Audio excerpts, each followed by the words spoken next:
Students, हम कविता 4 मन देख रहे हैं, जिसमें हमने पहले पाठ में कुल 5 हाइकू देखे। फिर पिछले पाठ में हमने आगे के 4 और हाइकू देखे। अभी बचे हुए 4 हाइकू आज हम देखेंगे। तो 10वां हाइकू है, चलती 7 पटरियां रेल की फिर भी मौन। चलती 7 पटरियां रेल की फिर भी मौन। मौन यानी शांत। मनुष्य जीवन में सुख और दुख रेल की पटरी की तरह होते हैं। रेल की पटरियां साथ में चलती है, परंतु कभी एक नहीं होती, और जहां होती है वहां रेल नहीं होती। उसी तरह मनुष्य के जीवन सुख दुख बराबर साथ साथ चलते हैं, पर एक नहीं होती, और जहाँ होते हैं वहाँ उसके अस्तित्व पर आशंका उपस्थित की जाती है। जैसे नदी के 2 तीर कभी एक नहीं होते। जब पानी सूख जाता है तो उसके 2 तीर रहते ही नहीं, और उसे नदी को नदी नहीं कहा जाएगा। नाम की नदी रहेगी, पर उसके अस्तित्व पर आशंका उठती है। मनुष्य को सुख दुख को समान रूप में जानकर स्वीकार करे और अपना जीवन जिए। अगला है को 11वां, सितारे छिपे बादलों की ओट में सोना आकाश। सितारे छिपे बादलों की ओट में सोना आकाश। यहाँ पर छापे छपा है, तो छिपे है। ओट यानी आड़।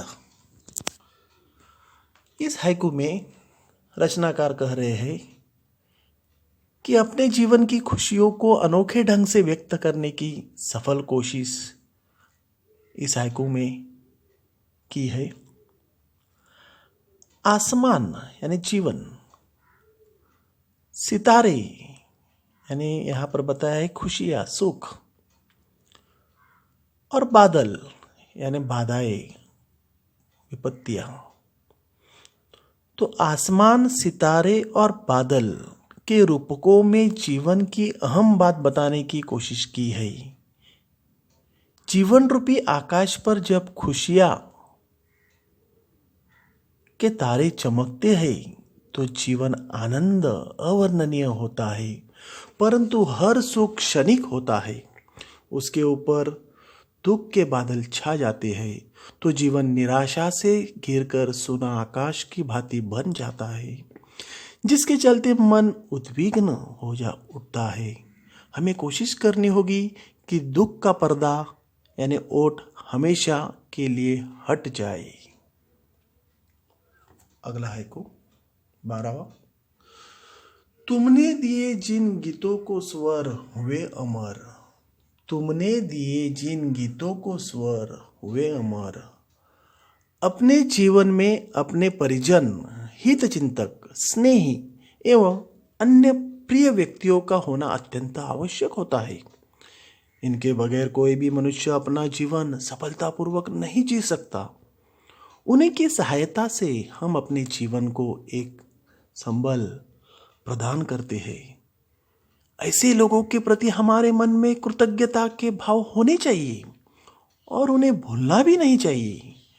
उन्हीं लोगों के साथ बीती बिताई बातें, जीवन संघर्ष अपने जीवन के अमर गीत बन जाते हैं। इस हाइकू में अच्छे लोगों के साथ को अपने जीवन के गीतों के स्वर कहा गया है। अगला अंतिम हाइकू 13वां, सागर में भी रहकर मछली प्यासी ही रही। सागर में भी रहकर मछली प्यासी ही रही। पानी में रहने वाली मछली जिसका जीवन पानी है, वह समुद्र में रहती तो है, परंतु खारा पानी पी नहीं सकती। उसे मीठे पानी की तलाश में समुद्र की गहराई तक जाना होगा। उसी तरह मनुष्य का जीवन उस खारे समुद्र की तरह होता है। सुख तो है, परंतु पा नहीं सकते।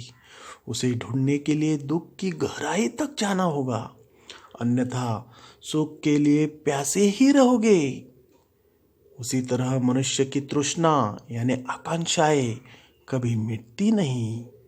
सोच समझकर जिंदगी के खारे समुंदर में जीना सीखना होगा। तो प्यारे विद्यार्थियों, आज हमारी कविता मन, जिसके 13 हाइकू आज हमने पूरे पढ़े। हमें आशा है कि आप सभी को ये 13 हाइकू समझ में आए होंगे। आप सब घर पर सुरक्षित रहो। Stay home, stay safe. Thank you.